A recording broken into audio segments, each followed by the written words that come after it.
Good evening, ladies and gentlemen. We are live again today. It's already 4:33. We are almost 3 minutes late.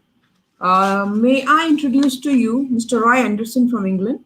He is a recognized global educational expert with almost 40 years in the development of school system and has a personal following of 2,500 educationists around the world. He is much appraised for his many years of scientific research into what intelligence is, how to improve the operation of school, and how teachers can teach better. He has devoted all of his adult life to the better development of children and has assisted in the designing and planning of social and educational programs with the Ministry of Education of Denmark, Latvia, and Nepal. He has much experience in educational planning but is also a trained hearing impaired and visually impaired teacher, a specialist in Petro's conductive education for disabled children, and is an expert in intelligence. He is the inventor of the brain environment complex theory, which presents a new concept to what intelligence is and how children learn. He travels the world to explain to politicians, educationists, and parents why school fails today and why and how each school can raise the platform of its students. Sorry, performance of its students. But more important, why we need to prepare our children with higher skills for the very different world they must live and work in. Our failing in this will deprive the future global citizens of the higher language skills they will need to maintain democracy in a world dominated by artificial intelligence. Through his great experience in teaching, he has developed the Anderson attitude method of teaching, which is widely accepted as a simple but highly effective means for the normal teacher to dramatically improve the learning and grades of all of their students. He has recently conducted and has been conducting it since in past also teacher training courses in England, Algeria, Nepal, India, Turkey, Thailand, Indonesia, Australia, and many more countries. His 7 books are said by professors of education the world to be some of the best written books about school, society, and learning. Let's welcome Mr. Roy Anderson. Good evening, Mr. Anderson. How are you? Namaste, my friend. I'm very fine. Namaste. It's nice to see you again. Yeah. Thank you so much. So, sir, normally I start my conversation with what brings you to education? I think that it began when I was when I was 5 years old. I very clearly remember my mother taking me to school on day one, and I grabbed hold of the railings, screaming, "I'm not going in there." And I think that most of my 12 years of school was kind of similar along those lines. But more seriously, when I was 16, when I was at school, I really didn't understand what was going on. I was bullied. I was insecure. I couldn't talk to my teacher and get them to help me to understand what was happening. If I dared to ask a question, I didn't. I accepted the response and I said, "Yes, sir," even though I didn't understand it. There were too many pressures on me to change from that at that time. And then when I was 16, they said, "Roy, you're not clever enough to do mathematics for your final examinations. You must do arithmetic." So at 17, I took my final examinations in English, arithmetic, history, geography, and all these subjects. And I had always wanted to be a doctor for children. And I remember opening the envelope when it came back, and it was 0, 0, 0, 0, 0, 0. I got completely zero. I failed everything. Well, I did other things in my life. And when I was 20, I went back to school. Two things had changed for me significantly. One, I'd been in the army. The army had taught me a sense of self-responsibility, but also the fact that if I had to do something, then I could do it. And that gave me the strength to respectfully argue with the teacher if I didn't understand something, which is tremendously important, as we'll explain in a moment. But also, I wanted to see the world. I wanted to meet people in other cultures and see other countries. And of course, I had no money. The only way I could do that was to join the Navy. So to get into the Navy, I needed a school certificate. And for that purpose, I went back to college, or went into college when I was 20 years old.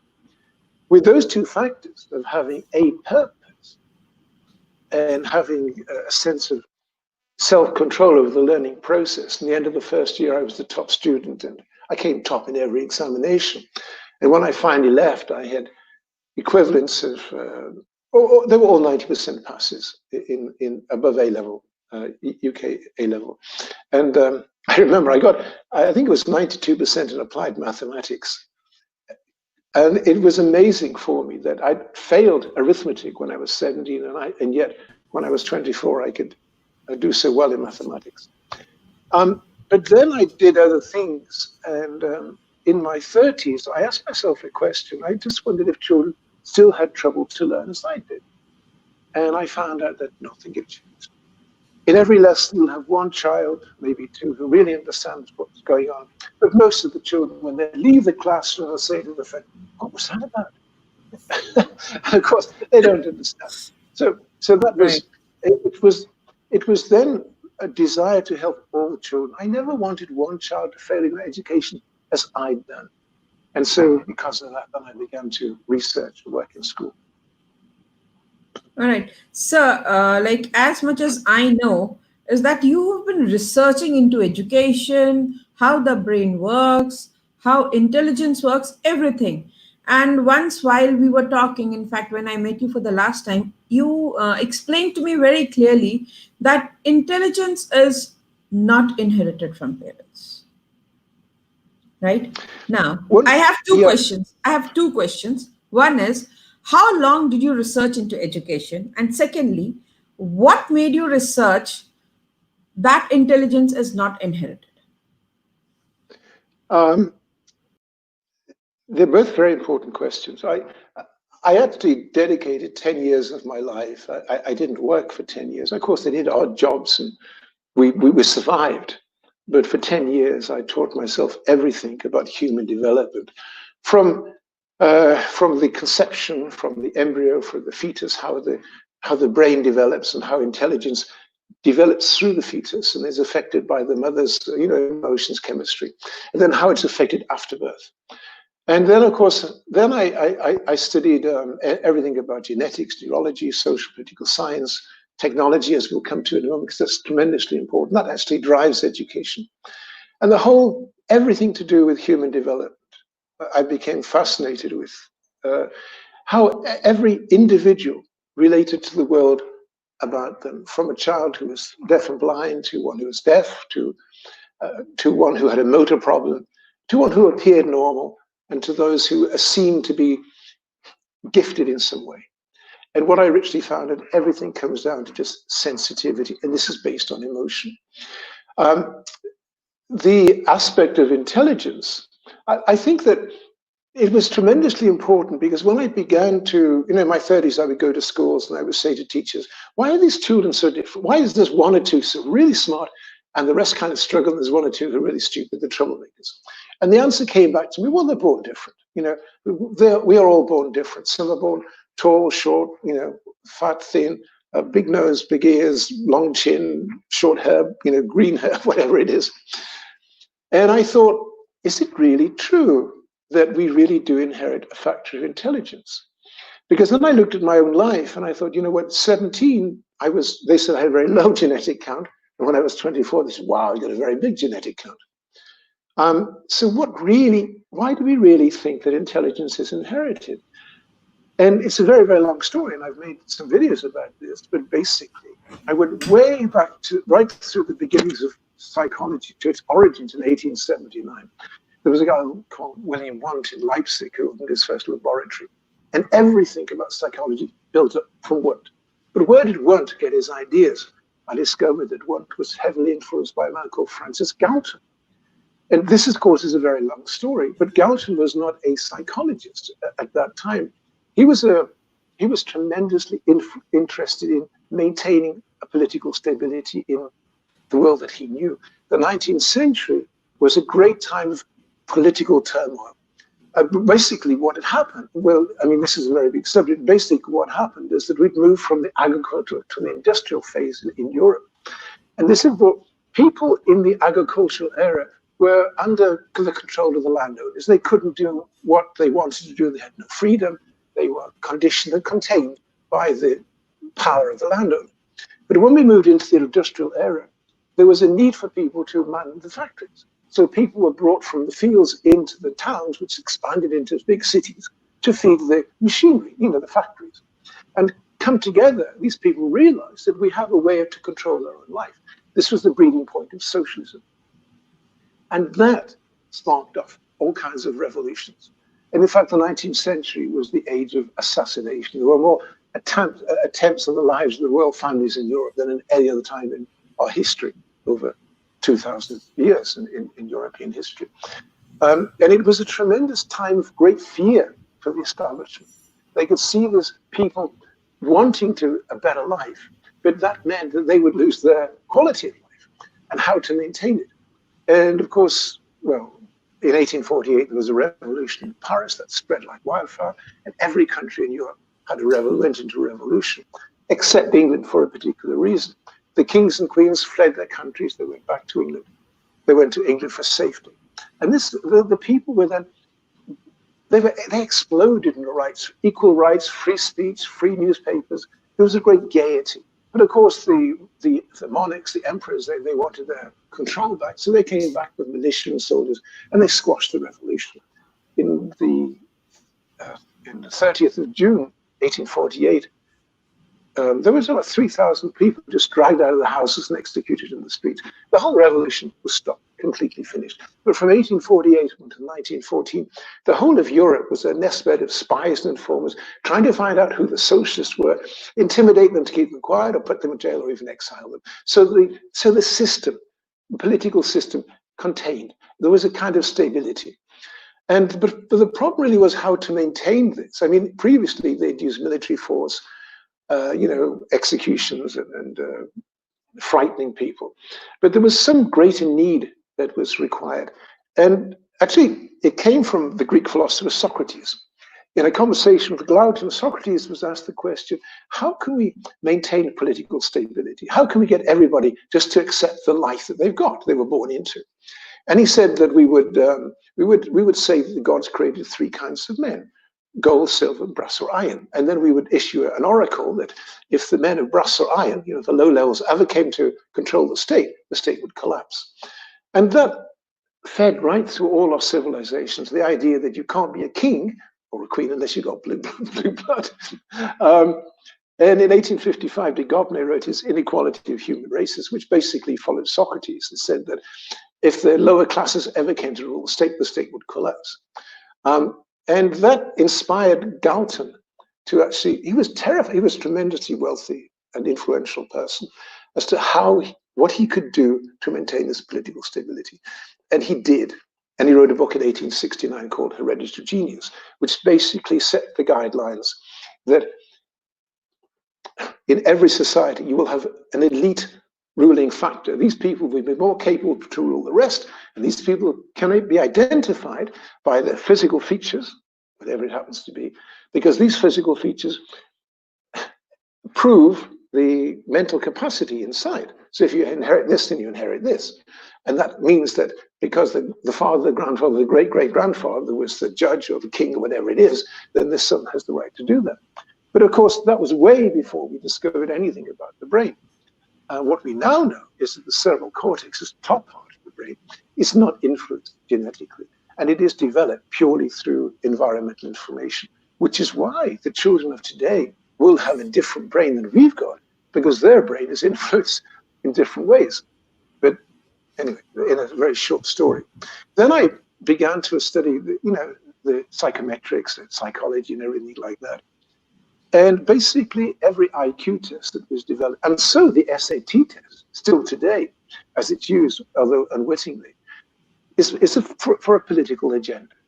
It's used to prove that people of one race, one color, one political gender, one social level are better than others, and therefore they should have opportunities in education or in life because of that. And the book that I wrote it took me 10 years to write it and whatever. Oops, there we go. This proves for the first time that intelligence is not genetically inherited.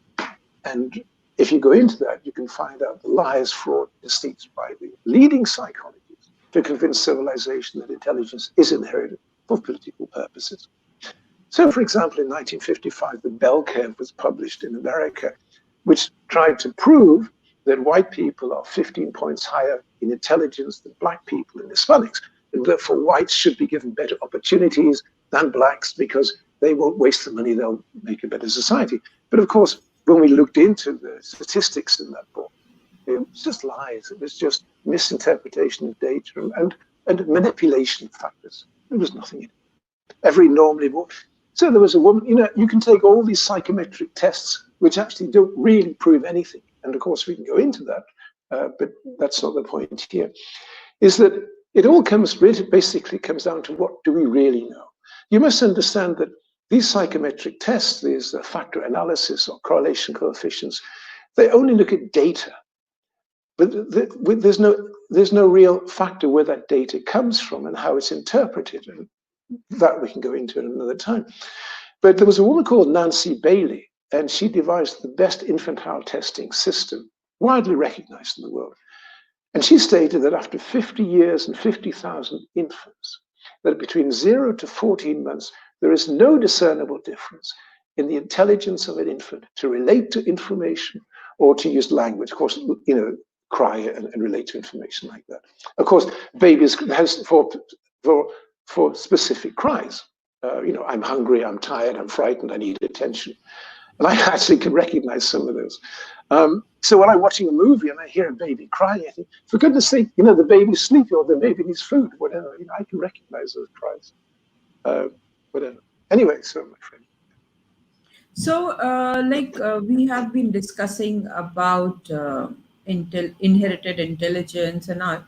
And as far as I know, you've written almost around 7 books, right? Which I have also read some of them when you were here, you had shared them with me. What made you write all these books? Most of them basically are on child development, right? Education and society, right? So, what motivated you to write them? Well, basically, I began as a PhD, but then I realized this was very academic, and the purpose of what I was doing was that I really wanted to help every parent, because it is the parent more than the teacher who really is responsible for the education of the child. Of course, we can come into that. And so what I realized was that we think of school and children learning, but it is not that simple. It is a whole political, social mechanism that drives society with lots of strategies hidden into education, with strategies that are hidden to enable the citizen worker to come out of this educational process. So if we have the idea that we send a child to school at the age of 5, they go all the way through school and they get a piece of paper at the end and they get a job, it is not as simple as that. There are so many hidden agendas within it to make sure that we devise a particular kind of quality citizen at the output, which is unfair to a lot of children. So my first book, The Illusion of Education, explains that education is really a fallacy. We don't teach children how to learn. We process children on language skills. We can go into that in a moment. But the idea that the teacher teaches the child is not true. The child learns by their own drive. But of course, there are many disturbing factors that they have to struggle through within this educational process. Basically, all schools around the world today still work on a 19th century ideology to produce either the manager or the managed. And there are so many strategies laid within the society and within the school to ensure that children do not get equal opportunity. So that some children, for whatever reason, are propelled towards the university where they are taught evaluated thinking skills for the greater responsibility they'll have in society and industry. For the rest of the kids, those who just move through the school system and enter college or to work, whatever it is, they are not taught how to think. They are accepted on the way they do think, and they're processed on their ability in that, which we can come to. And then, of course, then it was a great need to prove, So you'll get so many teachers who will have two students and they'll ask the same question to one student, I know the answer. And the other student says, well, I don't know, I can't understand. And the teacher will try to explain and the child will still say, I don't get it. So the teacher says, well, we know about meiosis, genetic diversity, therefore they're born differently. The smart kid is born differently and the one less able is born stupid. I'm sorry, but that's life. And it's not. And so I spent so many years to prove why, to teachers to understand that every child, every normally born child in that class has the same potential to get the highest marks in school if they believe it and if they get the child to believe it, and they can help the child to correct what they misunderstood in the long development. Sometimes it began 6 months ago, 1 year ago, 5 years ago, whatever it is. But if you can correct that basis and help them to believe that they can do better, miracles happen. But then, of course, then Yeah, so, please, well, please. then, yeah, okay, so then I wrote The Brain Environment Complex, which is a new concept to what intelligence is. I have to get away from this idea that we are born with something and something develops. That again was a political agenda. It came by Charles Spearman in 1904. You know, in the 19th century, they didn't know what intelligence is, and we're still arguing about what it is today. But at that time, it was a lot of social factors, like how religious you were, how much of a criminal you were, and all these factors were tied in with the factor of intelligence. And this was the time when they were trying to measure or begin to measure intelligence. And in actual fact, you cannot measure human intelligence. If you understand genetics, you know that you cannot go from the population to the individual because it's too different. It's too unfathomable to measure. But so it was Spearman. Like, let's forget all these ideas about what intelligence might or might not be. Let's just say that a child inherits something and it develops. And that was the basis of what we call the nature-nature ratio, which I've subsequently disproven. So I studied neurology, how the brain Okay. really works and how it all Like fits together. we have been discussing earlier also, like what should be the way really schools work? How should the school really work? That is what we've been discussing many a times. But at the end, the system that is going on, we cannot just flow away from it, or we cannot just drift away from it. So, according to you, how does school really work? Because you've been an expert in training teachers across the globe. You yourself have been a good researcher, and I guess your research on education, schooling, and everything has, in a way, motivated you to write these wonderful books. Okay. In the first instance, to answer your question, as as we are born and as we are raised through our culture, and as teachers are trained, teachers have this belief that you inherit something and it develops. So that if a child has a problem, it's because related either socioeconomic problem or something that they can't touch that comes from a genetic factor. And so they give up. That's the first thing. Now, the way that school really works is that a child enters school and proceeds school through three factors. First of all, it's the home environment. How well, sorry, just, okay. What is the role of the parent in this? In 1995, Risley and Hart did a lot of research on the effect of the parent, and they found out that parents who come from have an academic background, they are less trusting for education. They know the teacher doesn't have time to help their child. So they spend more time in the child's development prior to school. They read stories, which is fundamental. They take the child on excursions to open their perspective of the world, to the zoo or whatever. They go on walks in the forest and things like that. They can involve them in adventures, and they take things apart and put them together again so the child understands things. They're beginning to understand things. They teach them how to read, how to write, and how to do simple mathematics. So they're developing a kind of a mind focus. This is so important. A focusing mind and a mental stamina to keep up with information as it's moving. They're not distracted. Less. And these children, at the age of 3 years and 4 years old, they had something like 30 million words more in their vocabulary than children from normal parents. You might be talking 20, 80 in the population percentage, for example. The important thing is that when these children begin school in day one, they are more focused, they are more ready, disciplined to work with the flow of information. So the first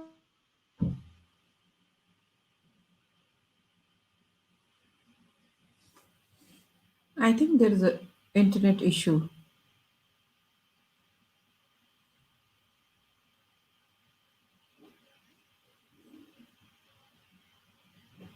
Yes. So, what Mr. Anderson has been really doing is he has dedicated the entire life, as I mentioned earlier, also to the development of students, development of teachers, and that is what all Anderson attitude is. I guess he is having some internet issues. He will be back. Till then, let me tell you some more things about him. As a human being, today he is a self-made person. Um, you can view his website where you can get all the information about all the books. The website is, yes, I think he's back. Yeah, I'm sorry, we lost you for some time. It, Um, it, it, it I was happens. It just happens. telling them, I was just telling our viewers that what kind of a person you are and how you are a self-made man, and the books that you've written are just your dedication and your passion to work for children that have motivated you to do that. And secondly, I was just about to tell you about the website where they can find your books. So I think it will be better you only tell them. Okay. Well, the website is www.andersenroy, that's ANDERSENROY.com. But if we just go back to what we were talking about, the three factors of a child's development, so how school works. So the parents, we've explained the importance of the parents. This is fundamental. So you have, for example, a parent, a very good, basically the mother, because often the father's out doing his job, but basically the mother's the grinding factor here by the sense of making sure that the child is ready for school, has a breakfast. So many children go to school without any food. So they get, a lot of they don't get the glucose and oxygen working in the brain, so they get tired and they can't keep going. They get distracted and bored. And then, of course, the mother will make sure that they've had a good food when they come home, they rest, relaxing, and more dedicated about make sure you do your homework by yourself. Then you can play your games. This is tremendously important. But then once the child is in school, that's where the problem is, because the classroom is very competitive environment from the day one child will be wanting to say to the teacher, "Oh, look at me, I'm better. Give me more, better mark. Give me a gold star. I'm a nice kid," and they'll try to hurt other children so the children appear less competent. That goes on right the way through, and including into adult education. This this personality attacks on other students to try to make some students appear more prominent, more competent is part of I the have a question. education I process. have a question in between. Sorry to interrupt. What, according to you, are the main problems for a child in learning? Because right now we are discussing what the child does in school. So, according to you, because you also have been in teaching schools and all, you are at present a principal somewhere. Um so, what are the main problems for children in learning? Um, okay. Um, First of all, it's the competitiveness of the classroom. Children are affected by the egos and remarks of other children, and that inhibits their ability to interact with information. So first of all, if a child has a purpose, I want to be a doctor, I want to be an astronaut, or whatever it is, or a train driver, whatever it is, they have their purpose to come to school. They have their purpose to want to learn, to try to do the best they can. Then, of course, is the distracting factor. How maybe children, some children are abused at home, and when they come to school, they can't release that. It's blocking their ability to understand what's happening. More importantly, if a child is bullied or a child is intimidated, this causes a change in their brain chemistry. This is very important to talk about. Perhaps the most important thing we can talk about right now is really how the brain works in this sense. We have to understand that, first of all, in order for the brain to process information, it does it in three parts. It interrogates information. So if the student is caused to be happy or interested or fascinated by the teacher, so they'll struggle to listen or they'll try to read better. Now, this drive to want to understand in clear precision causes the information to go in very neatly into their memory networks, so that other information they've stored with equal precision is very easy to link. They say, wow, I understand what it means. I recognize it. I know the answer. But if the child is, or the student at any age, is bored or distracted, then this information is kind of vague and it's connecting with information that was vague from the last lesson and they can't see the connection. I don't know the answer.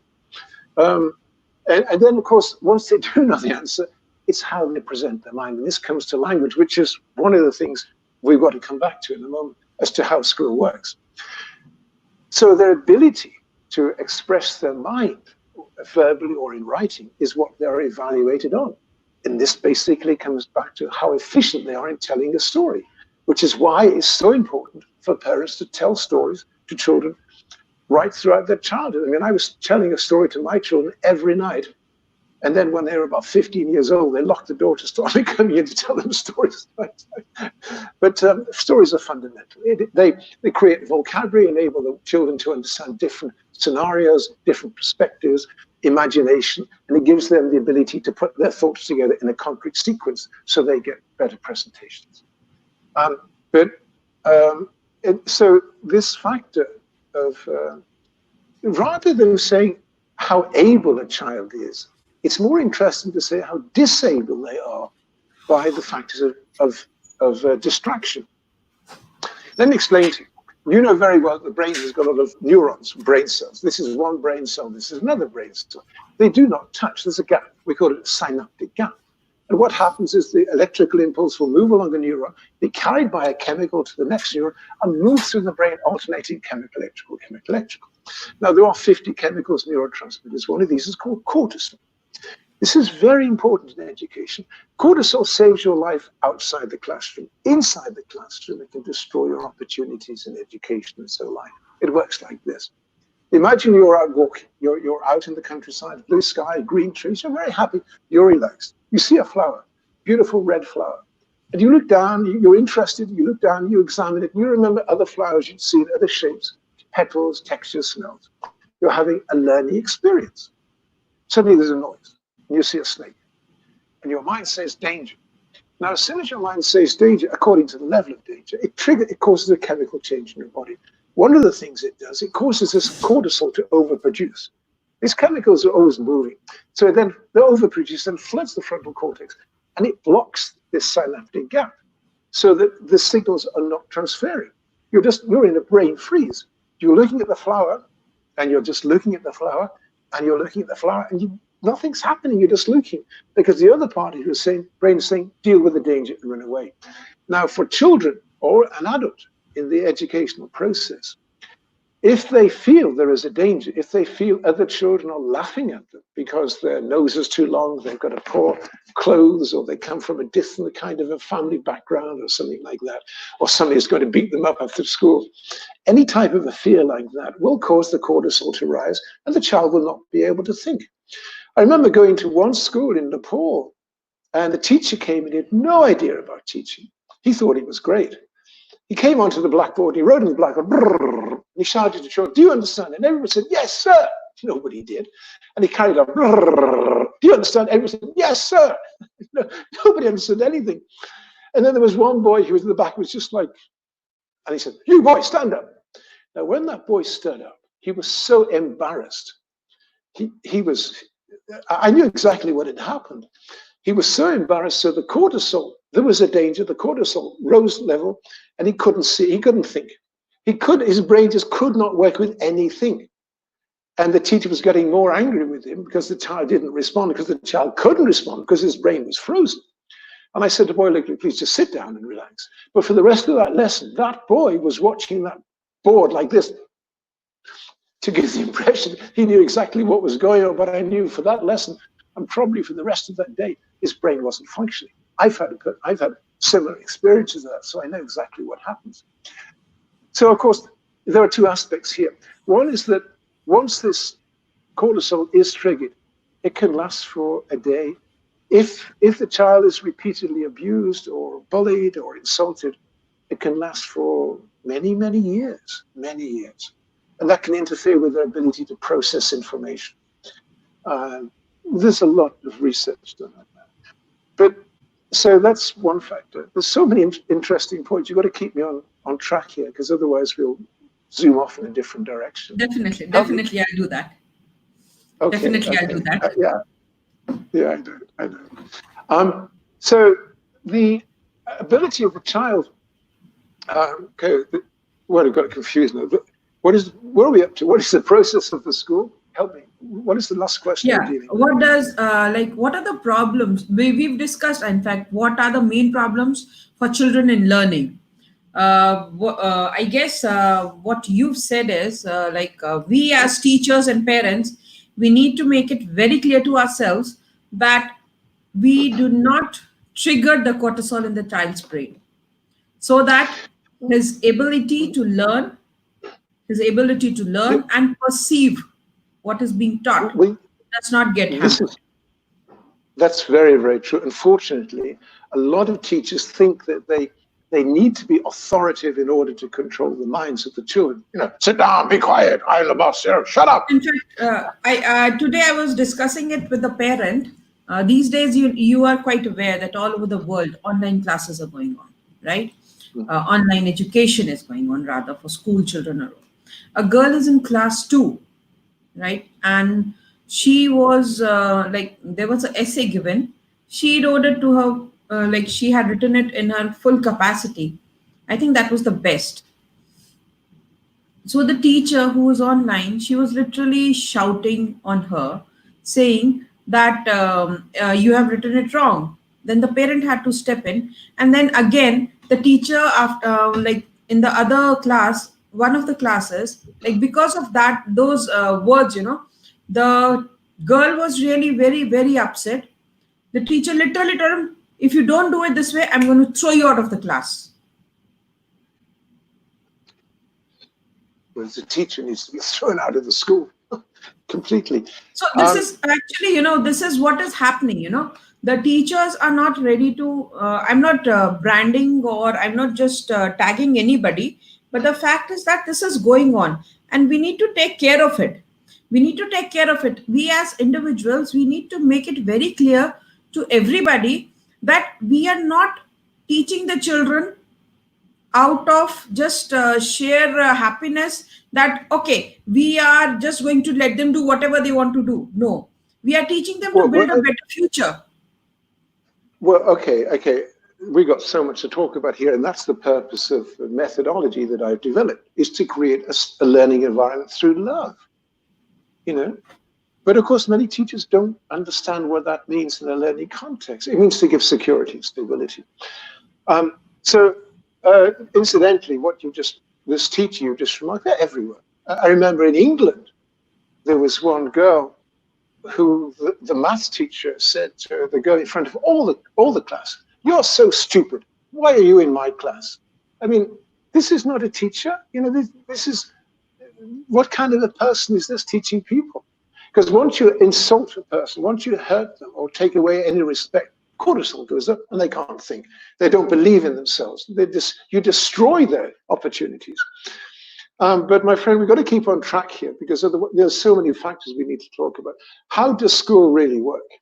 Okay, we talked about the 3 factors. We talked about the child before school, the child in school, and the quality of the teacher. It is the teacher's purpose to really inspire the child to want to learn, to want to put the effort in to keeping up with what's happening. That's the real purpose of the teacher. Now, unfortunately, the way school actually works, this is so important. School does not work on intelligence. We think it does. We give information to children, open your textbook and tell me you've got a problem. And at the end, the teacher will mark it and blah, blah, blah. So the child who does the best presentation, the teacher thinks, well, they are smarter, they are more intelligent than the child who does less. So this comes back to this, what we talked about, this inherited intelligence. School's got nothing to do with intelligence, 0. School works on languages. There are 2 languages, mathematics, or Urdu, French, English, Chinese, Japanese, whatever it is. And these languages work on rules.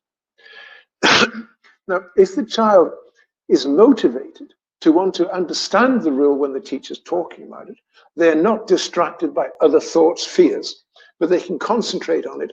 They have a sense of security and they practice that rule. Oh man, then they know how to think with that rule. And as one rule builds upon that and that and that and that, so they know how to think with these rules. Now, these rules in mathematics are to understand how to transpose numbers, how to move numbers about. Once you know how to do that, you're good in maths and you're good in the applied sciences, physics and chemistry, which is formulas. When you know the rules of how to spell a word, when you know the rules of grammar, to put the comma and the full stop in the right place, you know the rules of syntax, to put the right word here and there, and you know the rules of how to tell a story. Then you'll get you'll give a good presentation, and you'll get a good mark. And so the child who understands these rules, they know how to negotiate through any learning task, and it's fun. I can do this. I like this. I'm good at it.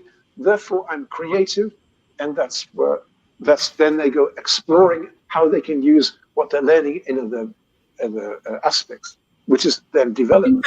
In fact, I think you will also agree that if we make education and teaching interesting for the child, all children can excel. We just need to change our methodology of teaching, and I think that is what all Andersen attitude of method of teaching is. Yes, it's very, very true. The method I've developed, first of all, I explained to the teachers why intelligence is not genetically inherited, and then why school performance is not intelligence, as I've just explained to you. It's ability to keep up with these rules. Now, I'd like to show you a demonstration. Can I give you a demonstration about that? Because it's really important here. Can I do that? Hello? Yes, you can do that. You can do that. Okay, just let me find. Yeah. Okay, just hold on a second.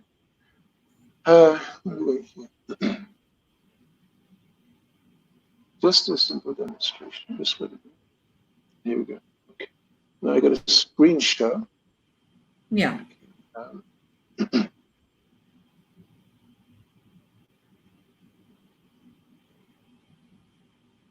Okay. So you can see this. Can you see this equation 6 divided by 2, 2 plus 1? Just a minute. I'm Hello? just adding yeah. Can you see it? Yeah, we can. Yes, we can see it, Mr. Andersen. Okay. Now we're going to look. Now this is a rule. It's an example of a rule. So we look at two students, one who learned the rule and one who didn't learn the rule. Now this student, he didn't learn the rule. When the teacher was explaining the rule, his mind was on something else. He was thinking that, oh, they don't like me, or they hate me, or I love that girl, or I'm going to play football with the boy, whatever. His mind was not focused. So when the teacher explained the rule, he didn't get it. He didn't listen. So he said, well, it's very simple. I'll use logic. Well, you can see here 2 plus 1 is 3, and 6 divided by 2 is 3. So 3 times 3 is 9. Now that's just logic, and it appears to be correct, but it's totally wrong because he didn't know the rule.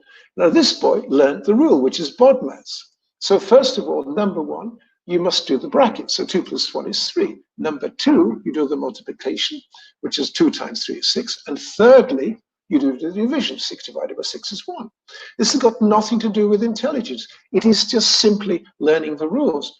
Now, just hold on a minute. There's so much. I just want to find another example. Look at this example here. Now, you'll see the teacher is teaching the children how to draw a letter A. It's an example. It could be anything, Pythagoras, whatever. Now, the little girl is very happy. She loves the teacher. And I've developed a theory called imprinting. That basically means that you align your way of thinking to somebody that you like or you dislike. In other words, if you love somebody, you'll try to be them. If you feel uncomfortable with somebody, you'll distance yourself from what they're trying to explain to you in a very simple sense. But you see the girl here, she loves the teacher, she's very happy, and she wants to do the A the best way she can to the teacher. Now the boy on the teacher's left, well, he's happy, but he wants to go and play football. So his mind's on football. He's thinking about the bell going so he can run around with his friends. So his concentration is less. So at the end of the lesson, the teacher says, right, everybody's done their A with their variation. Next week, we'll go on to the next, B, C, whatever it happens to be. Now, the problem in the reality is that the boy's ability to do the A was caused by lack of concentration. The problem is the next lesson and the next year, it's said to be his ability, and therefore then nothing is done to try to improve him. Now look at this example here. You see here a girl who'd been in school for 8 years. Now, what she's written here is totally right. There's nothing wrong with what she's written. But look at the presentation. So the marks are average. She thinks of herself as average. She believes she's average. She doesn't believe she can do any better because for 8 years she's been told she is average. But I said to her, look, I want to show you how to do letters. So I taught her calligraphy. I showed her how to do the A and the B and the C. And she said to me, wow, this is beautiful. Now, when she said it's beautiful, I knew that she was having her purpose to want to learn, to put the effort in, because she had a belief in herself. Now, remember, this is 8 years, 8 teachers, 8 years. 2 weeks later, she did that. 2 weeks later. Now she gets top marks. How we teach is what they become. And there's so many more examples of that. I mean, if we want to talk about so much. This is really what we see. This graph here, this bell curve, this standard distribution, it's supposed to be intelligence. As I've proven, this is not applicable. But you see a range of students and one teacher, one girl in the front will get a good mark, and one boy in the back will get a bad mark, and everybody else get marks in between. And they'll say, well, more or less, it's what they're born with, but they're not. It's just understanding how the brain relates to information. So if we come back to this idea, let me just stop this sharing. Okay. If we come back to the idea that education is based on rules, then if the teacher enables the children to be happy and relaxed, and with a bit of fun and humor. But remember, this cortisol goes up when the students are disturbed or frightened. It comes down when they're happy. So if the teacher makes it fun and interesting, cortisol goes down so they can concentrate, and then they can entice the students into the mind. I remember talking with some group of teachers, and I told them they had to be actors. And one teacher said to me, I'm not an actor, I'm a teacher. But he didn't understand what I meant, because to be an actor and a teacher, you have to entertain minds. You have to pull them into the interest in the subject to get them focused and fascinated about what you're going to teach them. And so that was that. And so if teachers really understand that all children have the same potential to get top marks, and that the children display different abilities because they misunderstood earlier rules, like the boy doing the mathematics, then all the teacher's got to do is to give them a factor of self-belief. And when you don't know the rule and you see other children doing it, you think they're better than me, therefore I'm no good, therefore I don't believe in myself, and I hate this subject. I can't do it, I can't do it, I can't do it. That's the biggest problem. Children don't believe they can do things. Now, I explained to you that I completely failed arithmetic. But when I was 20, I went back to school. And my math teacher, God bless him, he took me, he would say to me, Roy, what are you trying to do? And I said, I don't know. He said, look, it's just a game. A game? Wow, it's not life-threatening. I can survive. And he said to me, look, there is a goal. You've got to solve this problem, and some of the parts are hidden. And when he explained the maths like that, suddenly the stress went away, and it became interesting. How could I do that? And I got really, really good at maths. So, sir, yeah, I have a question for you here. We have been discussing about a child's intelligence, right? So, what is the importance of a child's intelligence in school? Okay, as I've explained to you. Well, first of all, let's understand that we do not have intelligence.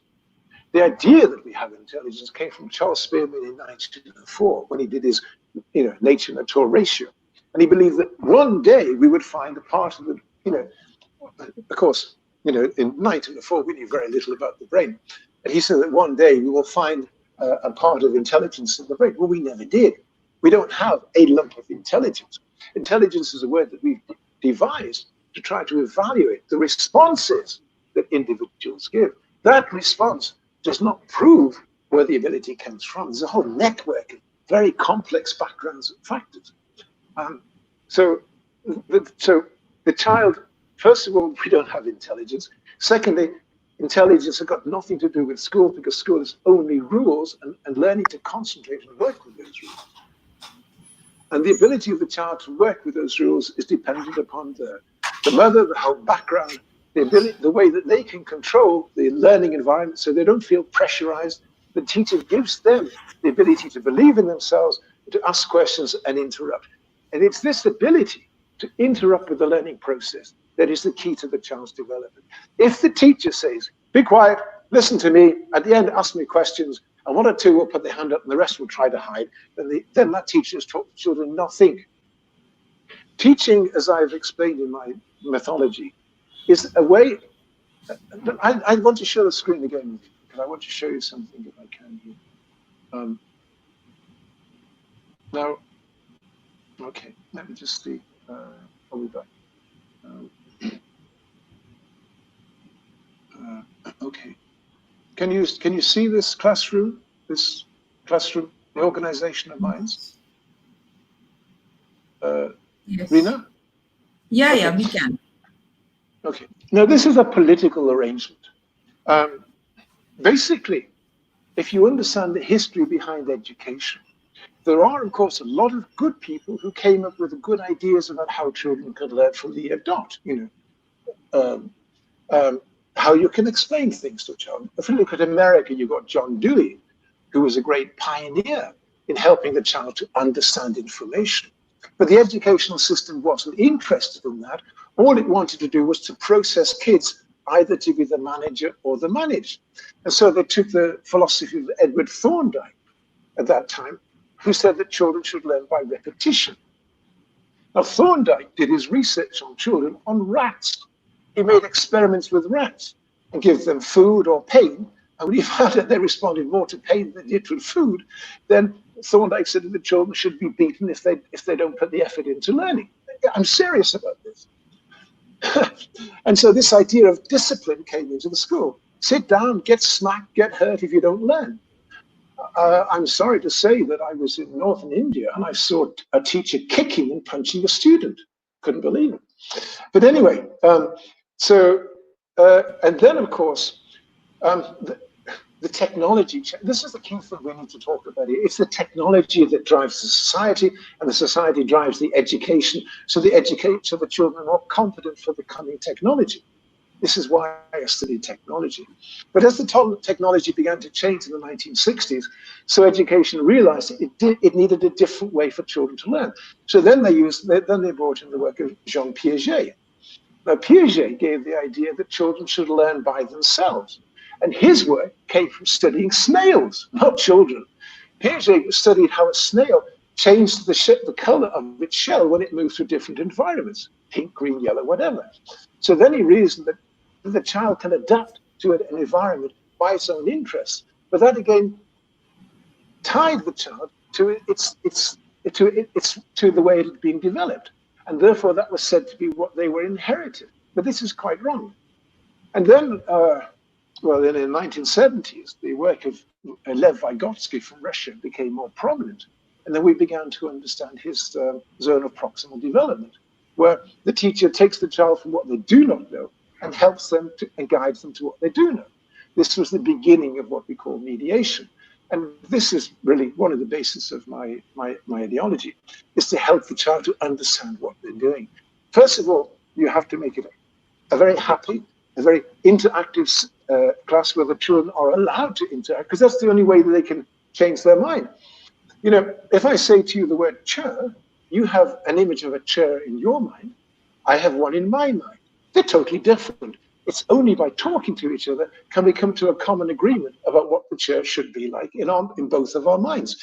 So if the teacher does not do this with the students, if they don't interact, if they don't get the children to interact question by question by question by question, then they're not developing their ability. So, I mean, just go from that classroom to this classroom. Now, at the back of the class, you see one girl, she can't see clearly. Another girl can't hear clearly. But this girl in the front, she has this, she's connected with the personal persona of the teacher. Therefore, she feels more connected with the teacher, more positive, and more happier to be with the teacher. Now, but what is the reality of education? I mean, look at this situation. I'm here in Nepal. These are rows of desks. This is the standard way that we teach. It is absolutely hopeless. What happens is that all these children, they can't interact, and I can't help them. The girls on the far right and the boys on the far left, I can't physically reach them. So this classroom inhibits my ability to educate them. It just enables the child, according to their home development and their drive and their ability to control the distracting factors, to learn the rules that I'm teaching them. My job then is to collect all the textbooks and go to the classroom and mark them. But what really happens? Now look here. I went into one classroom and there was 40 textbooks that some teacher had done. I picked up one textbook and the teacher had marked 40 lines. Yes, okay. And he scribbled something at the bottom like, see me, or very good, whatever. But look at these 5 lines here. The teacher said, it's okay. But if you look at the bottom paragraph, there are 6 red marks that he hadn't changed. He'd given no development to the child in those 5 lines. And remember, there were 40 lines and 35 kids in the class. So the children were not developed. They hadn't taught them anything. Now, if you go to a classroom like this, you know, we have to change the standard design from that to that. Now, it's not always possible, but 90% of the times it is.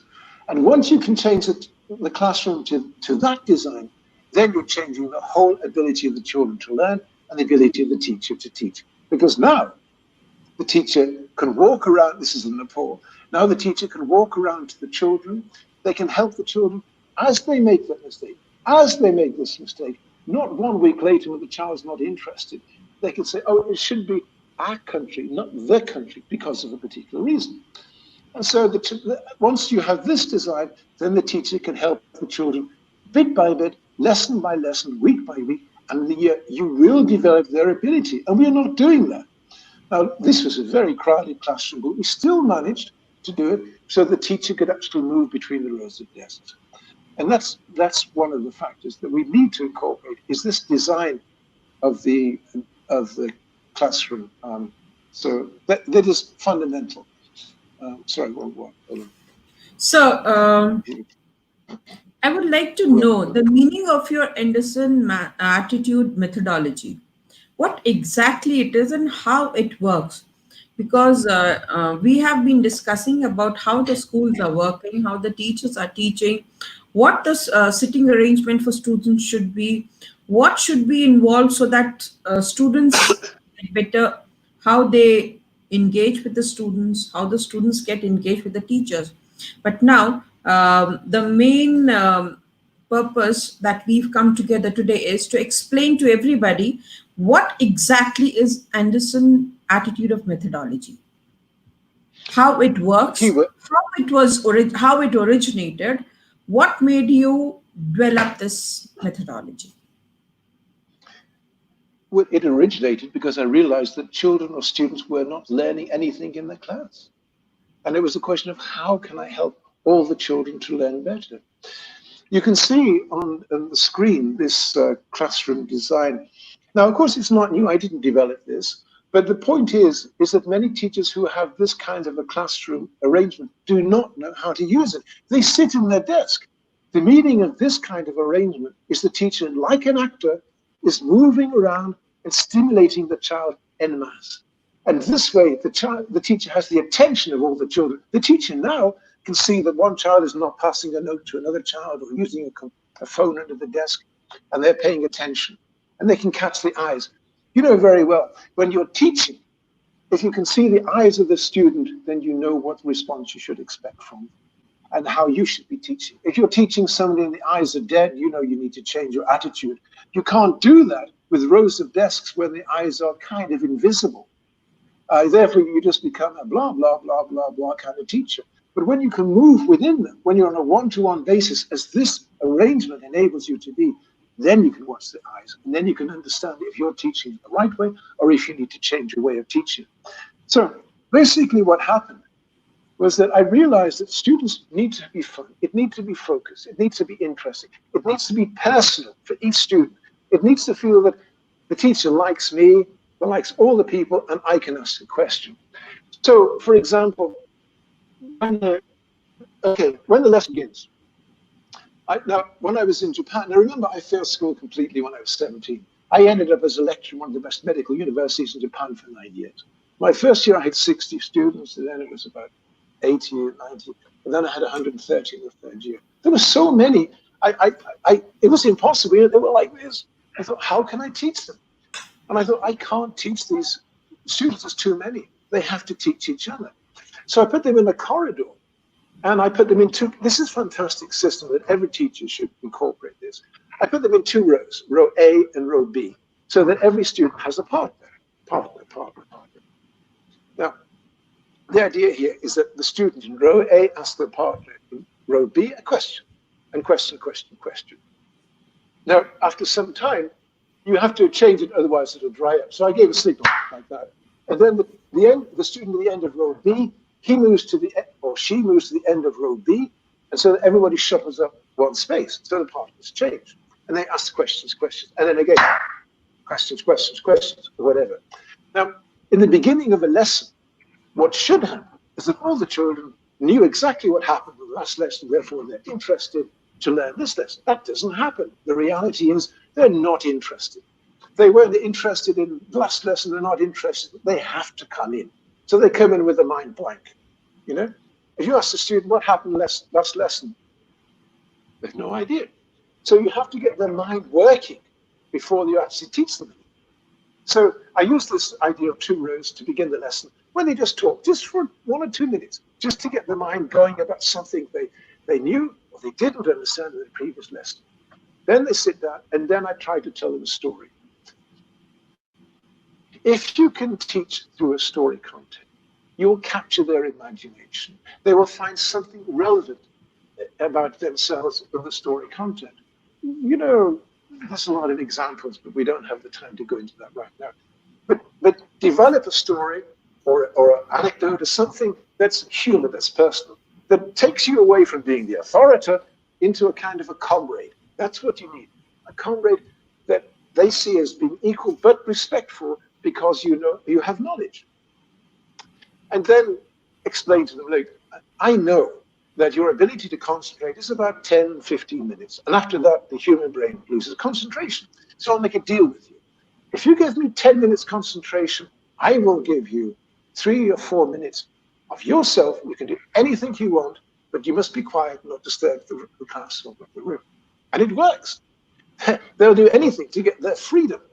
So they'll concentrate for 10, 15 minutes, and they say, okay, relax, read a comic, whatever it is you do, but just be quiet. And they're talking friends. Say, okay, let's get back to the lesson. What did we do? And like that. And if you move through the lesson in that way, you've got them concentrating and asking each other and asking you what it was all about. So they're up to date with it. And then, of course, again, if you're moving through a long lesson and you begin to see them going, whoa, like that, put them in the rows, get them talking to each other.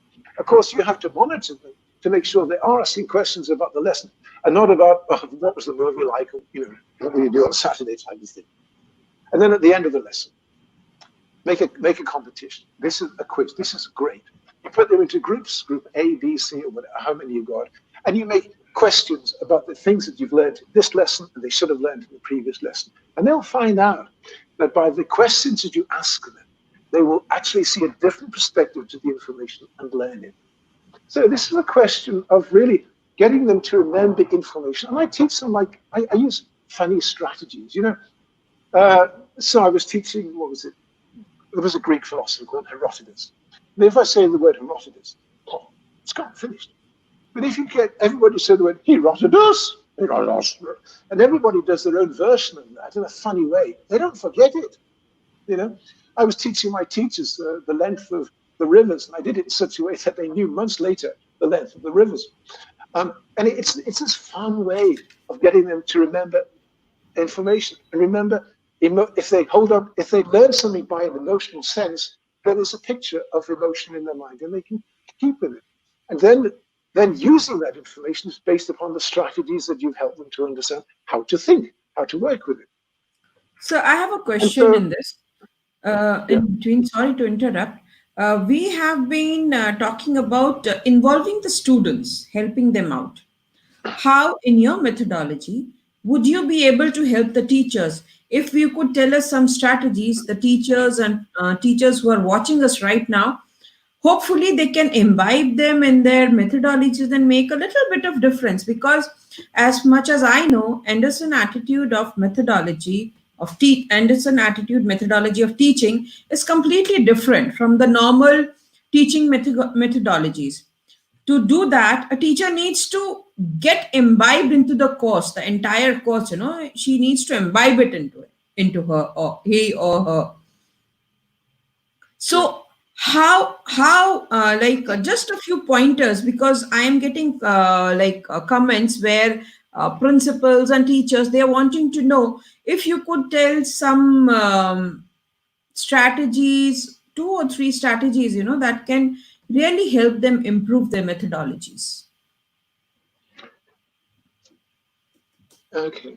I think in a very simple sense, and if you go to YouTube, Roy Andersen Education, there's nearly 100 videos. They're all free that I've made to help teachers about learning. The biggest thing is to try to create this type of a learning classroom environment. That's the biggest thing. And then to help the teacher to understand, to develop a kind of comradeship. Not they are a figure of authority, but that they develop so that they say to the students, look, we are going to learn this today. How can we learn it? Can you give me suggestions how you would like to learn it? So that you get the children responsible for their own lesson, their own learning. That makes them emotionally involved with it. Now, of course, you're going to have one or two students who are badly behaved, the stupid boys. And so you need to put them in a way that they cannot play against each other. If you put a boy next to a girl, suddenly the boy stops messing around, because they get embarrassed. This is a kind of a strategy.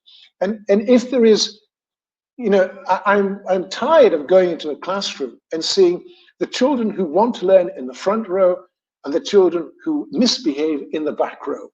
You've got to change that. You've got to create an equal environment. And this kind of a desk arrangement enables you to do that.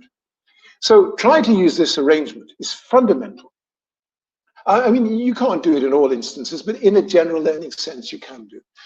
And then get the teacher to explain through a sense of humor and interest and on a one-to-one basis about information. So it's a question of getting the teacher to accept that they are not the authority.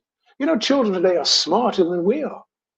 I was in Indonesia, and one boy refused to go into his teacher because he said, I know more about the information than the teacher. He probably did.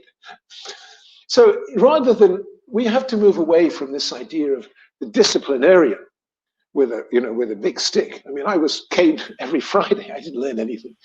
Is to get the teacher to be more human and more relaxed, making them more happier. And remember that children today live in a very stressful world, a toxic world.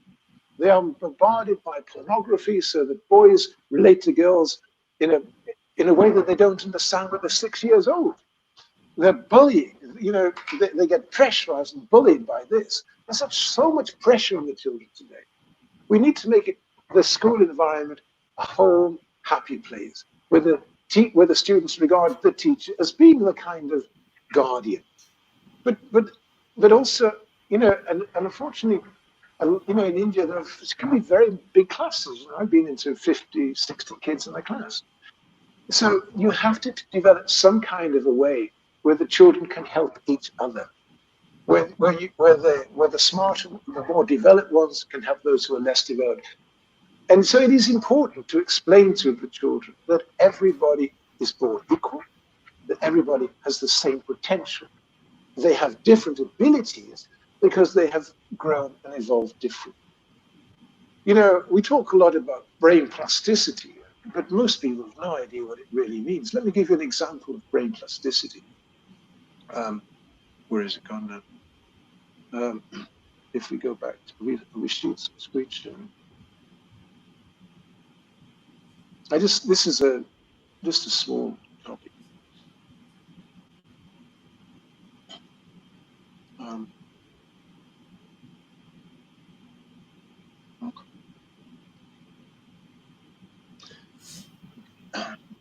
the brain, it does not have a section of intelligence.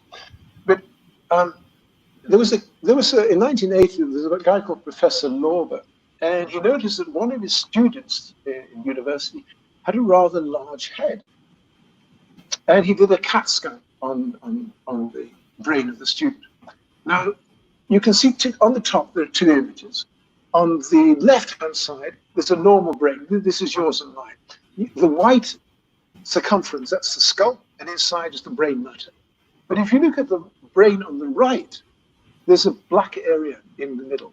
Now, this is caused by hydrocephalus. Now, hydrocephalus is a liquid that's produced through the brain system to protect the brain from damage when it bangs against the skull. Now, there are four ventricles. If one of these ventricles get blocked, the cerebral fluid builds up and it squashes the brain. It pushes the brain to the side. So in the image on the right, 95% of that brain matter is disappeared. It's been so condensed, there's only 5% left. Yet with that 5%, that same student had been able to obtain an IQ of 126 and first class honors degree in mathematics. How could it be possible? It became possible. Now, remember I told you there's a brain cell, and synapse. If that synapse is stretched, you remember we're talking about fractions of millimeters here. If that is stretched, then the circuit breaks down. Because of the drive of that individual, because of his desire to want to learn, as the synapse increased, so the axons and dendrites kept up to keep this very precise distance between the brain cells to enable the brain to develop. So it basically comes down to psychology driving physiology. In other words, the belief of the student in themselves and their desire to learn creates the efficiency of the brain to do so. And so it's important for principals to explain to their teachers a little bit of what I'm saying here. If there is a child who's different, do not accept that difference, but try to find out where the difference began. Now, when I work with a student, and I've worked with a lot of people, adults and children, I never explain to them, oh, look, this is how you do Pythagoras. No. I talk about them about life. What's your favorite game? Do you like football? Or do you like, dressmaking or whatever it is? And find some common ground, some way that they will respect you as being their friend. And once you've got that respect and that relaxation, remember, then they're calm, then they're relaxed. Because otherwise their brain is, ooh, and they can't learn. But once they're relaxed and happy and they believe in you, then you've got to take them right to the beginning of what they didn't understand, explain that, and build up. And you can, like I showed you with the drawing of that girl, in 2 weeks, she produced something that for 8 years teachers couldn't do. And I've had the same thing with teaching, mathematics, Pythagoras, and anything like that.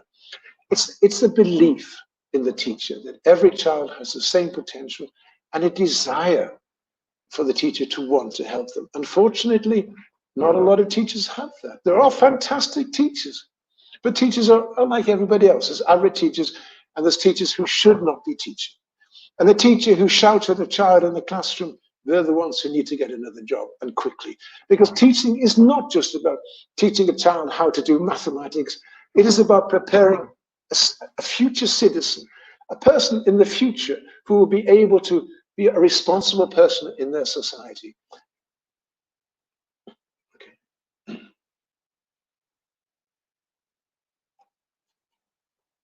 Okay, so sir, I have a confusion because you've been to the schools in India as well, right? You've been you have even trained some teachers in India. Sir, you are quite aware that our schools, our classrooms are overcrowded. Yeah, I know. I said it. 50 or Yeah. 60. I know it. Yeah. Yes. Sir, but do you think, like in the structure, the walls, in fact, the entire classroom structure is quite small. So, do you think the structure of the sitting arrangement that we are talking about is that possible in our schools? Because what happens is like we have limited space, the numbers are more. How Yeah, do we go but about it? okay. Where was that going? Okay. Like what I explained when we did that classroom that in about Yeah. 90% of cases it's not possible. Because it's too crowded. But if you look at this one, this was what was this? This was in northern India. Um, this one here. I mean, there were so many kids in that class. I thought it's impossible, but we did manage somehow to get it in such a way that the teacher could actually move through. So the teacher did have the physical contact with each child to say, oh, do you understand this? Let me help you, whatever. And then, so it is possible, but it's not always possible. And sometimes you just have to accept the rows of desks. That's life. Yes. But if it's Yeah. possible, change it. So, what would you suggest the school managements and even because you being a educational expert, you've been doing it. Like, what would you suggest that can the what measures can be taken that can really help in building this kind of seating structure?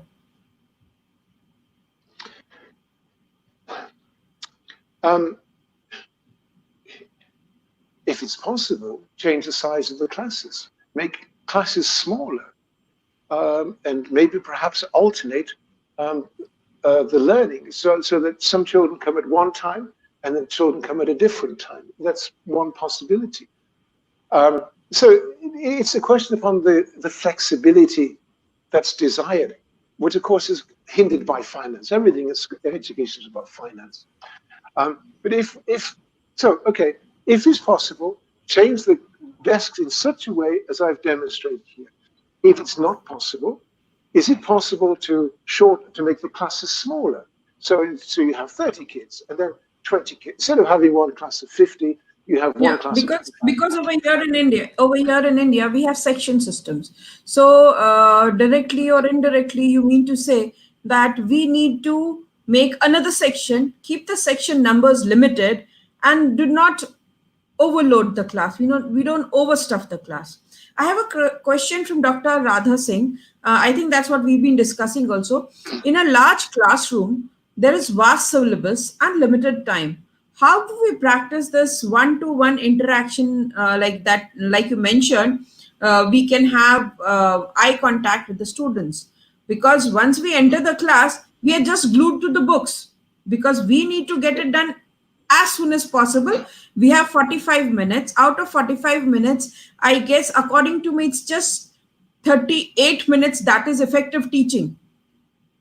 Oh, this is a very important point you raised. And of course, in my methodology, I really explain to the teachers, do not use textbooks. Do not use textbooks. Take the textbooks and throw it away.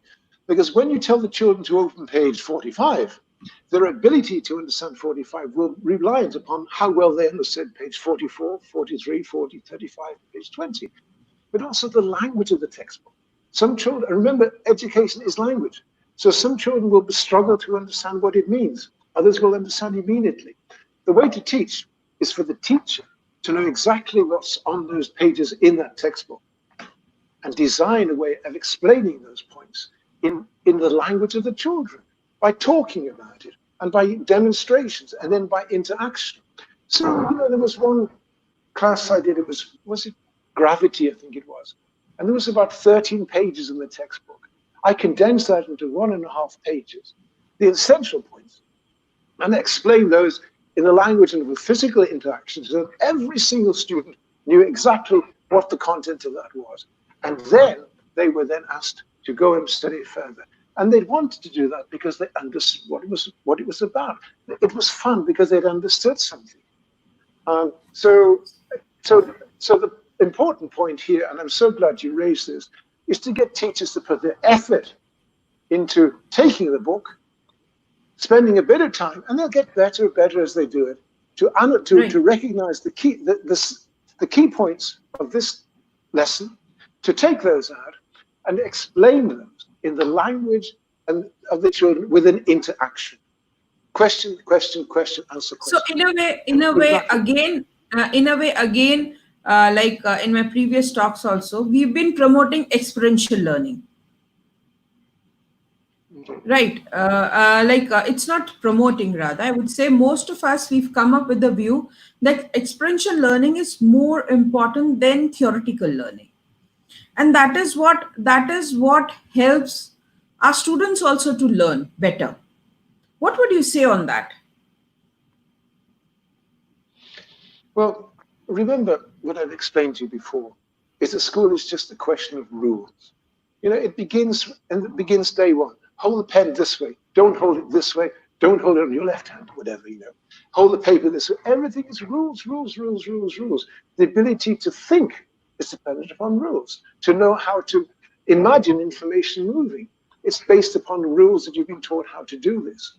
So for me, this terminology, these ideas, it's not really my interest. My interest is helping the child to understand the point of the learning. So And so some so are so theoretical and so some are practical. let's come to Anderson attitude methodology.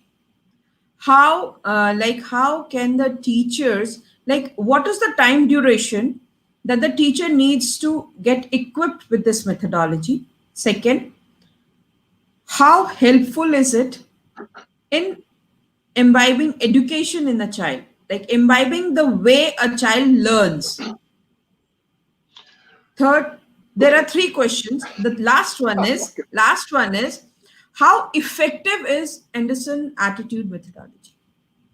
Okay. Could you? I've lost my concentration. Could you please give me them one by one, please? Sorry. Okay. Question one. How is it that teachers are going to be benefited by Anderson attitude methodology? First. Now you answer that. Okay. I'll put the other one. Okay. Uh, the teacher will benefit from it because the students will benefit from it because the students will understand better. The students will therefore have more respect for the teacher. It'll be more of a happier learning environment. And remember, stress is a big factor here. It'll be a happier, more responsible learning environment. And the teacher will enjoy their job more because they will feel a sense of achievement. They'll recognize their students are learning better and easier. Now Okay, the second next question. question. The second question. How are the teachers going to be benefited after taking the Anderson methodology? How they imbibe it in them, and how will they benefit from them? Oh, well, I just answered that. Did you ask me the wrong question? It is one question. I just How answered that. we Yeah. can say it overall. How is Anderson attitude methodology going to help our teachers? Okay. First of all, let's be very serious about this. The design of school today is to produce a 19th century model citizen, a citizen who is not designed to think too much. There was Woodrow Wilson, 1919, something like that. He publicly stated that we want one class of people to be educated and another class to be less educated because we want some to be professional class and others to be workers. And now this is nothing new. The whole educational structure is designed on this idea that some children will be promoted to greater responsibilities in society. Now, the way that it does this is that school teaches children, raises children on dualistic thinking, yes and no. What is the answer?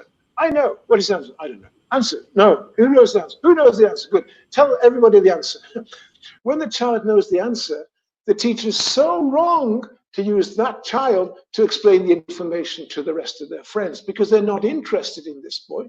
These children, they don't want to hear his explanation, and they can't relate to how well he's explaining his mind. So this idea of using one student to explain to other students who don't understand is totally wrong. Okay. So I'm losing my thread here.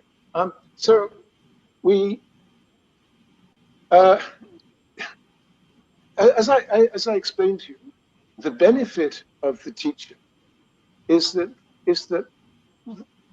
they're more successful in their job, and the school is more successful because the school, of course, is fighting for a recognition in the league tables, being the better school because it produces kids with better grades.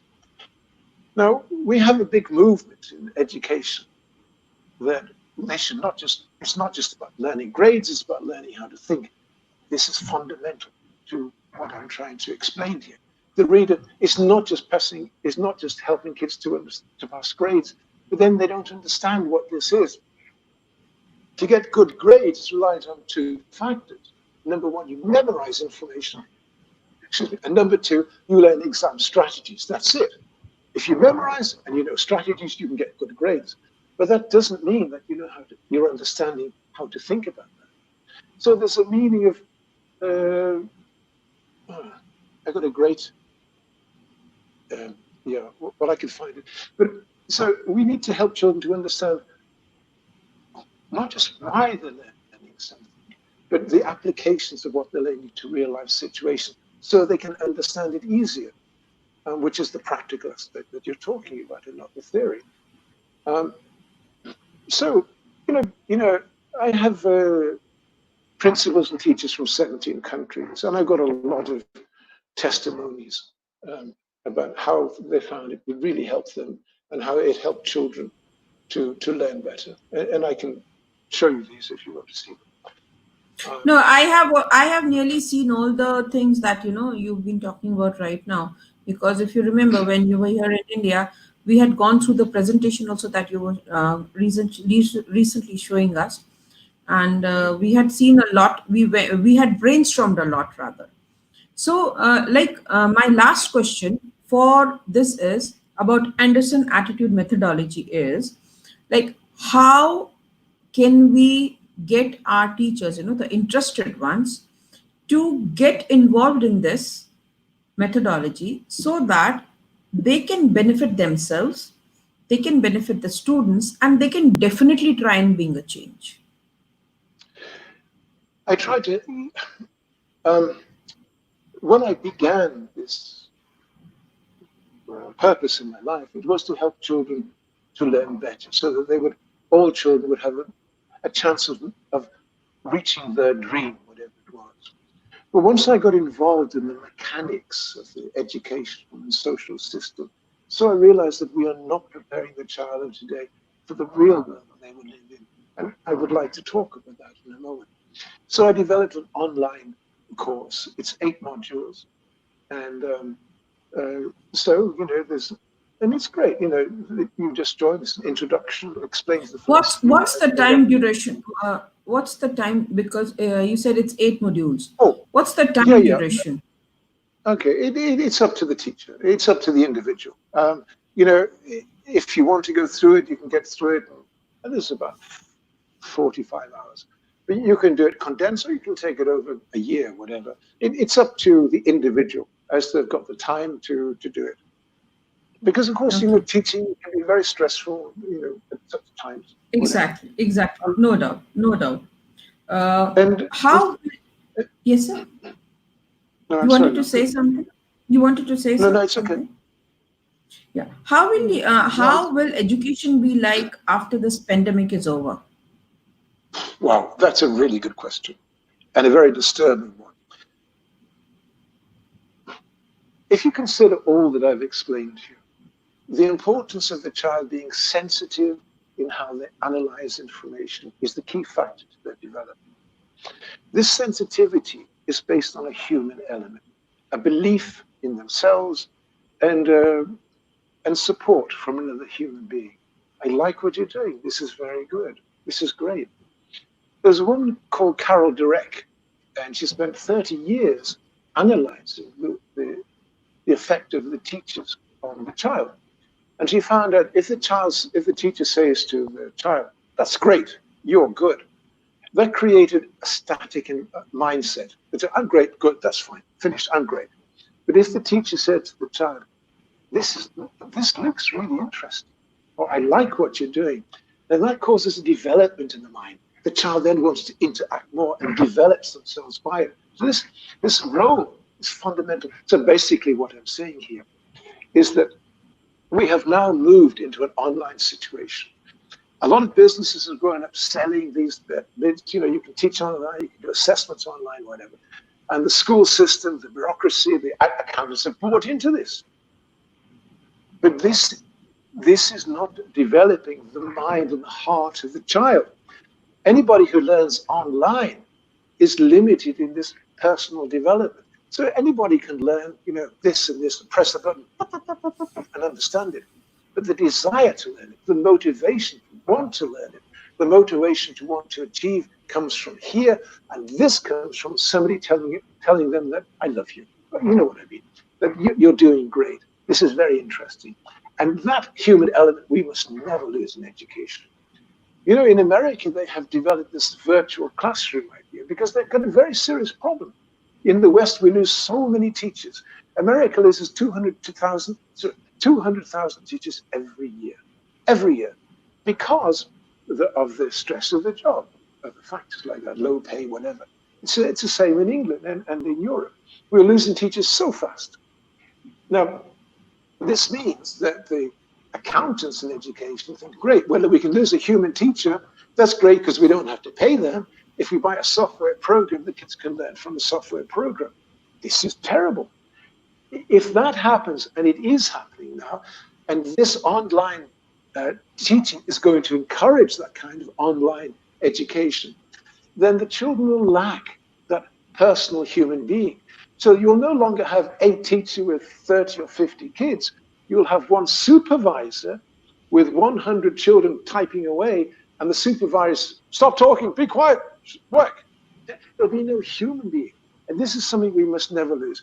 Because we're not just talking about kids learning, we're talking about the ability of the future human being in their society. And you see it now. You pick up a phone and you call, oh, I've got a problem. Oh, yes, sir, what's your problem? Oh, I'm sorry, it's not boxed. It doesn't go into this box. It doesn't go into this box. It doesn't go into this box. I can't help you. Well, okay, can I talk to the manager? Do you know the manager's name? No. Well, you can't talk to the manager. Press the phone down. We're losing this humanness. And it's so important, especially now we're moving into a world that's going to be controlled, not just dominated by artificial intelligence. So when we're teaching these kids this dualistic yes and no, this dualistic idea. So what is this? What should I do? We're teaching them to be dependent upon authority, which is the plan of education, so that you have the mass of society who are dependent on their reasoning on a smaller group of people who are better trained to administer their responsibility. But so we have the manager and we have the managed. Now, what's happening now is that artificial intelligence is now changing this. So we have artificial intelligence and human intelligence, and this is becoming more and more and more prominent in our interaction. It's taking over our social orientations. It's taking over our work availability. And this is a great problem.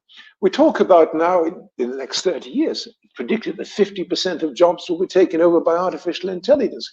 We have people saying, well, we create other types of jobs, but they don't understand what nanotechnology really is. And if you understand that, then you realize there really will be very, very little jobs in the future. And at the same time, the population is expanding.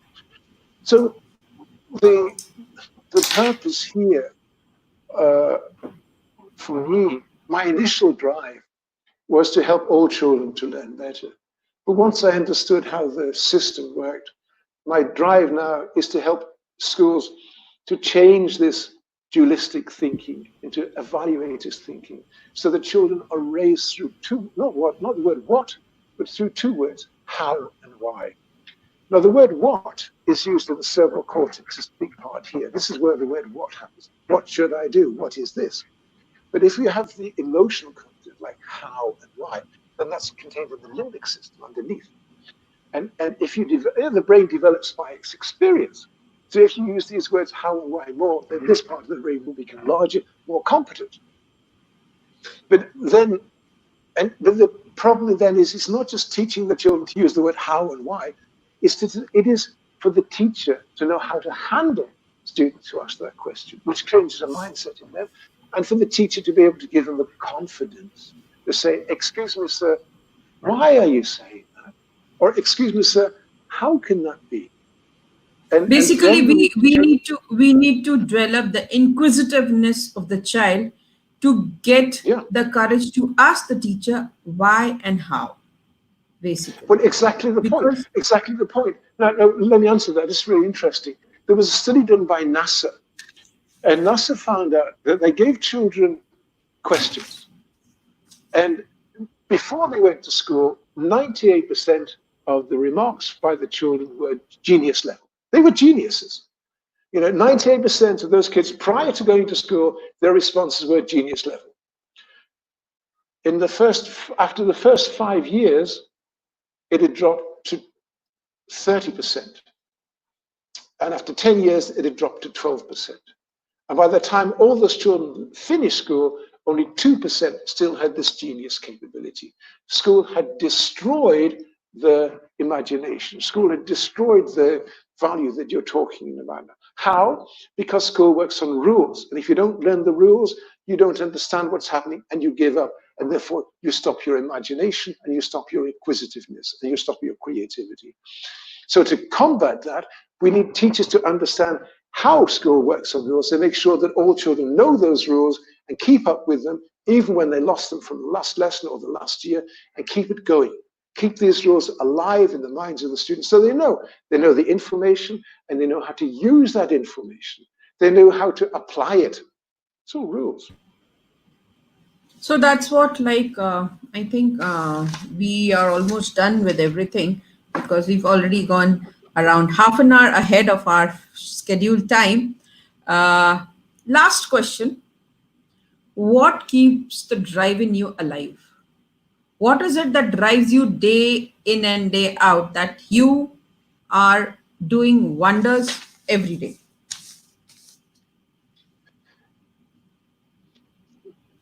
Well, I think I could say it's a smile on the child's face when you know that they realized something they didn't believe in themselves. But it is more importantly, as I've just explained to you now, that we are moving into a world that we have no idea what it'll be like. We do know that artificial intelligence, as I've just mentioned, is not just taking over the jobs that we can do, but it's redesigning our social orientation, how we can live within a society, what freedom we can have, how responsible we will be. Now, this way of school,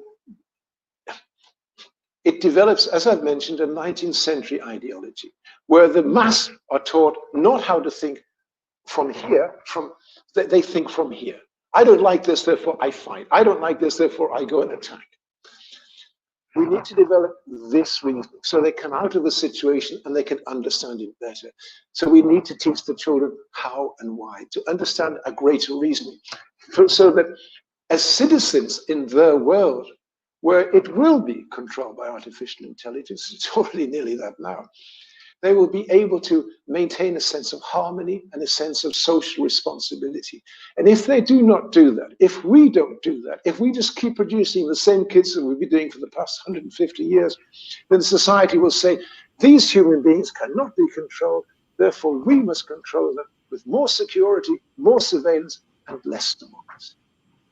So we need to realize that teaching is not just teaching the kids how to do mathematics, it is to prepare them with an adaptable and agile mind so they can respond to a world where their self-responsibility, how they think and how they behave, will be severely judged.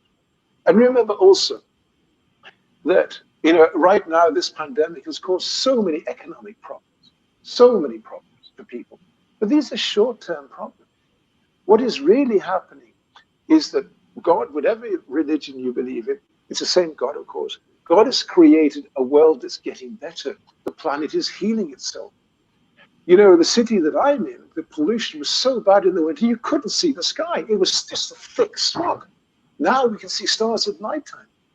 And it's the same around the world. The level of pollution has come down. The ionosphere is beginning to heal itself, and perhaps we are saving humanity by this pandemic. Um, and so, however, as we know, human beings, as soon as it's finished, we'll start producing the pollution again, blah, blah, blah.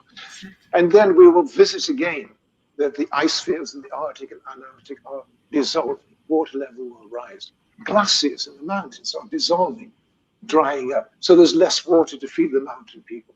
So at some time in the future, we're going to have people from the coastal areas moving inland, people from the mountains moving down, so that you'll be a mass of people all struggling, trying to find security, trying to find a way of a decent life where there won't be enough availability and a tremendous amount of people coming together.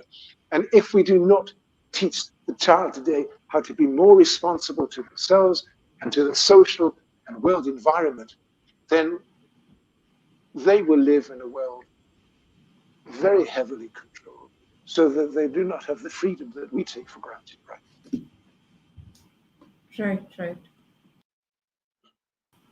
I think we had a wonderful session, and I'm sure all our teachers might have gained a lot from what you've said. And definitely, we will try and get acquainted to Anderson attitude of methodology, because that is really going to help our teachers, and it will really help our students as well. Because once the teachers are equipped with it, they can definitely work hard with the students. Thank you so much for sparing your precious time with us. And I would definitely like like you to show the books that you've written one by one. Really?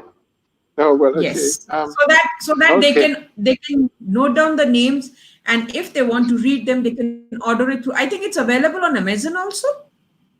Yes, it is. It is. Yeah, And so they maybe you can can they help me. You can help me to distribute them too. The first one is called the illusion of education. As I explained to you, this explains why school is not about teaching children how to learn. It is about preparing a future citizen based on a 19th century political design. The Hidden Secrets of Intelligence is an academic kind of detective book. But all these books were written in such a way that the normal parent would enjoy them. I began, as I explained, to write academics books, but I changed this language into a story type of language so that people can enjoy but understand the relevance of what we're talking about. This book explains that any normally born child does have the same potential within school and within society, regardless of their color or their ethnic origins. The brain environment complex offers a new concept to what intelligence is and explains the reality of the environment. Of course, it all comes down to love, or what I call mediation, the ability of the parent and the teacher to instill confidence and inspiration. And that's all it is. That's all it is. And then, of course, we do need a new kind of world education. And here I talk about the probable reality of nanotechnology developing and how scary it can really be. But also then, of course, we need a new curriculum. The subjects that we've got today at school were designed in the 19th century. We need new subjects, and we need new interpretations of why we're teaching these subjects. For example, we teach history. And in history, children are told to memorize dates and people. It's boring. But once they realize the social factors behind those dates and the people involved, then it becomes interesting. And then begin to understand the significance of learning history, because in those lessons, they have the ammunition to solve the future problems. And then we have Memoirs of a Happy Teacher.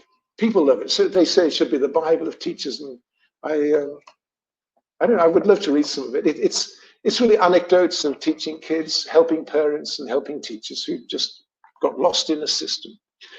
And 5 ways for better grades, 5 ideas of how any student at any age can be more successful in the educational system. Thank you so much, Rima. Thank you so much, Roy, for being on our platform. And we teachers have definitely learned a lot from you. And because, as far as I know, you're a very good storyteller also. So I would again invite you, because all over the world, the schools are closed down. There is very less work. So I think you can engage the students, in fact, the children, in storytelling sessions, We will be having storytelling sessions from, I guess, 17th or 18th of July. We will be starting with our theme, Let's Indulge in Stories for Kids. And I would definitely like to invite you for that. I would love to come. If I can fit into my schedule, yeah, I'd love to come. Absolutely. Thank you so much. Thank you so much for being there with us. Thank Namaste. you. Namaste. Namaste. So this was Mr. Roy Andersen, and he has really given us some insight into what exactly a teacher should be and how we should go about.